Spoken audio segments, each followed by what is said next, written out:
علماء کی کمی کوئی نہیں ہے، نہ مدارس کی کمی ہے، لیکن رجال کوئی نہیں ہے۔ وہ لوگ وہ نوجوان جو اللہ کے سامنے کھڑے ہوں تو اللہ بھی کہے خدا بندے سے خود پوچھے بتا تیری رضا کیا ہے، میرا بندہ بول کیا چاہتا ہے۔ فتوحات ہو گئی، کیسر و کسرا ٹوٹ گئے، خزانے آئے، کسرا کا تخت تاقدیس 140 ہاتھ لمبا، 110 ہاتھ چوڑا، 1 ایکڑ کے قریب، اور اس میں 1000 سونے کے گنبد لگے ہوئے تھے اور 1,40,000 چاندی کی میخیں لگی ہوئی تھی، اور اس کا 2.5 من کا وزنی تاج جو لٹکا ہوتا تھا وہ اس میں سر دے کے بیٹھتا تھا۔ یہ سب مدینے میں آیا ہے۔ تو صحابہ کون 10 مبشرہ مشورہ کرنے لگے عمر کو اب اپنا طریقہ بدلنا چاہیے، اللہ نے اتنی سہولت دے دی، کوئی خادم رکھے، چھنے ہوئے آٹے کی روٹی کھائے اور کپڑے اچھے پہنے، بڑے بڑے وفود آتے ہیں۔ تو حضرت علی کہنے لگے جو مرضی کر لو مانے گا کوئی نہیں۔ کہنے نہیں بات تو کرنی چاہیے۔ تو کون بات کرے؟ کہا حفصہ اور عائشہ رضی اللہ عنہ، ایک بیٹی ہے اور ازواج مطہرات میں سے، دوسری محبوب بے رسول ہے، تو ان دونوں کو تیار کیا گیا۔ یہ دونوں تشریف لائیں تو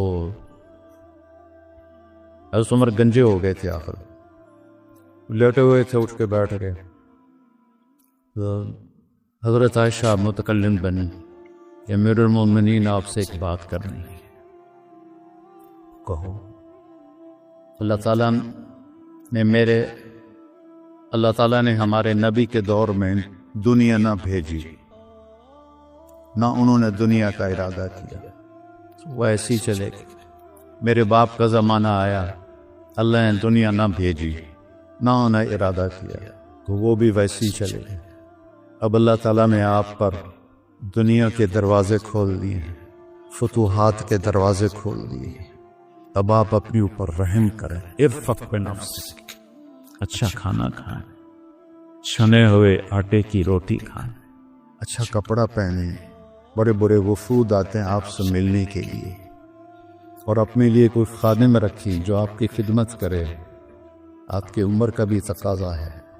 حضرت عمر کا رنگ ایسے بدل ہوا۔ جب حضرت عائشہ نے بات ختم کی تو کہنے لگے مجھے بتاؤ تمہیں کس نے بھیجا ہے؟ کہنے لگی کوئی ہاں نہ کرو گے تو ہم بتائیں گے، ویسے تو نہیں بتائیں گے۔ فرمانے لگے اگر مجھے بتا دو نا تو میں مار مار کے ان کے چہرے دلوہان کر دوں۔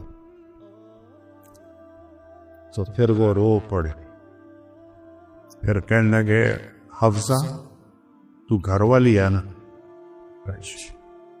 بتا اللہ کے نبی نے دن میں کبھی 2 دفعہ کھانا کھایا، صبح کھایا تو شام نہیں کھایا، شام کھایا تو صبح نہیں کھایا۔ کہنے لگے اللہم نعم۔ کیا تجھے یاد ہے تیرے گھر میں نبی کا بستر کیا تھا؟ ایک بوریا تھا جس کو تو دوہرا کر کے بچھاتی تھی، ایک عذاب تو نے اس کی ایک تہ اور لگا دی۔ تو آپ نے پوچھا حفصہ میرا بستر بدل دیا ہے؟ کہ نہیں یا رسول اللہ، وہی ہے، ایک تہ اور لگا دی تاکہ آپ کے لیے نرم ہو جائے، کہ اس سے واپس اسی طرح کر دے، مجھے رات کو اٹھنے میں مشکل پیش آئی۔ حفصہ تجھے یاد ہے ایک دفعہ تو نے کھانا ایک تپائی پہ رکھ کے دیا تھا، اللہ کے نبی نے اٹھا کے زمین پہ رکھا تھا اور فرمایا تھا میں جیسے غلام کھاتے ہیں میں ایسے کھاؤں گا۔ اور تجھے یاد ہے اللہ کے نبی کے پاس ایک ہی جوڑا ہوتا تھا اور اس کو خود دھوتے تھے، اور بلال آ کر کہتے تھے کہ یا رسول اللہ الصلاۃ، تو آپ فرماتے تھے بلال میرے کپڑے خشک نہیں ہوں۔ نماز لیٹ ہو جاتی تھی کہ دوسرا جوڑے نہیں ہوتا تھا۔ کہنے لگی جی ہاں، کیا تجھے یاد ہے کہ ایک دفعہ جوڑا بھی نہیں تھا، رات میں ایک انصاری عورت سے چادر منگوائی تھی اور وہ لپیٹ کر جا کے نماز پڑھائی تھی، وہ تمہیں یاد ہے؟ جی سارو تتار رونے لگے۔ فرمایا عائشہ حفصہ جنہوں نے تمہیں بھیجا ہے انہیں جاتے کہو کہ 3 دوست ہیں جو ایک منزل کی طرف چلے، پہلا چلا وہ پہنچ گیا، دوسرا چلا وہ بھی پہنچ گیا، اب تیسرا راستے میں ہے، ان کی راہ پر چلے گا تو ان تک پہنچے گا، اگر اس سے ادھر ادھر ہوا تو پھٹک جائے گا۔ الذی نفسی بیدی لأکرہن نفسی علی ما انا علیہ، اس ذات کی قسم جس کے قبضے میں میری جان، میں اپنی جان کو اسی طرح کھپاؤں گا جس پر میں ہوں، یہاں تک کہ میرا اللہ مجھے میرے ساتھیوں سے ملا۔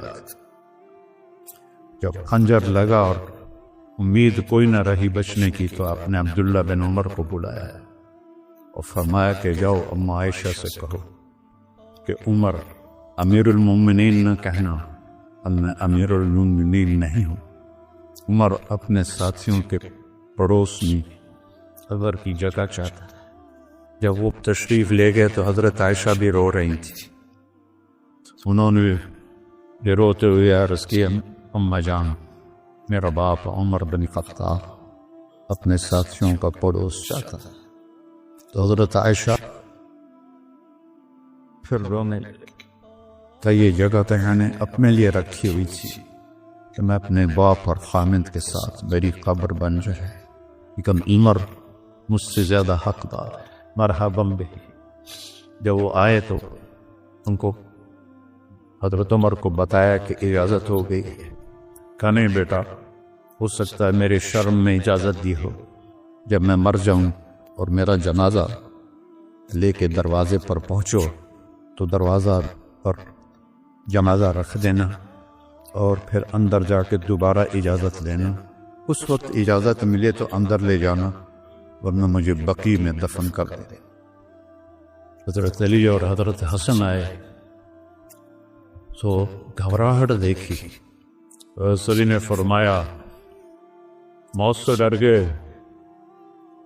تو سن نہیں، موت سے نہیں، ما بعد الموت سے ڈر رہا۔ کون ہے؟ لو کان بعدی نبی لکانا، بول لکانا عمر، کہہ رہا موت نہیں، موت کے بعد سے ڈر رہا۔ تو حضرت علی نے فرمایا نہ ڈرو، میں گواہی دیتا ہوں، میں نے اپنے نبی سے سنا کہ سیدہ قبول اہل الجنت ابو بکر و عمر۔ حضرت عمر کہنے لگے حشر کے دن گواہی لوں؟ فرمائے میں بھی دوں گا، میرا بیٹا حسن بھی دے گا ساتھ۔ وہ تشریف لے گئے، پیچھے موت کے آثار نظر آئے، تو ان کا گود میں سر تھا بیٹے عبداللہ بن عمر کی، تو کہنے لگے دانی علی الارض، وہ یہ زمین پر ڈالا، تو ان کا دل نہیں مانا تو ان نے پنڈلی پہ سر رکھ دیا، لگے وای تیرا ناس ہو، سنتے نہیں ہو کیا کہہ رہا ہوں، زمین پہ ڈال۔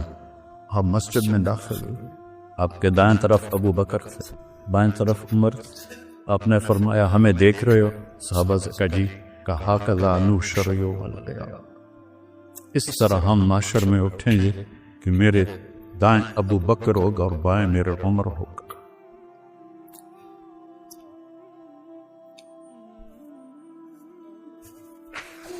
آپ نے حضرت حفصہ کو طلاق دی تو اللہ کا فرشتہ آیا کہ میرے عمر کو تکلیف ہوگی، رجوع کرو،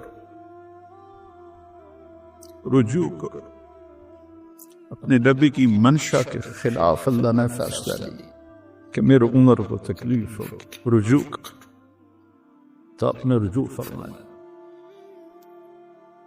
تو جب انہوں نے زمین پہ سر رکھا تو الٹے ہو گئے اور اپنا چہرہ زمین پہ ایسے ملنے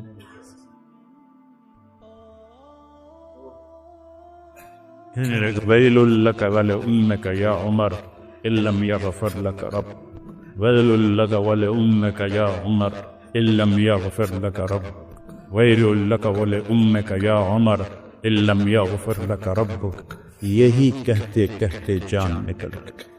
تو برٹن رسل نے کہا جو ایک دہریہ تھا انگریز مفکر، اگر ایک عمر اور ہوتا تو پوری دنیا میں اسلام ہو پھیل گیا.